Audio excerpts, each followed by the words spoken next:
Hello dear subscribers, they'll tell you how can I get back my deleted Instagram account back if it was hacked by someone and then deleted. So actually if you don't know password hmm,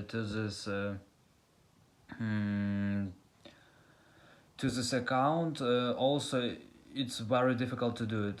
The only way I know is just have original email, and if you have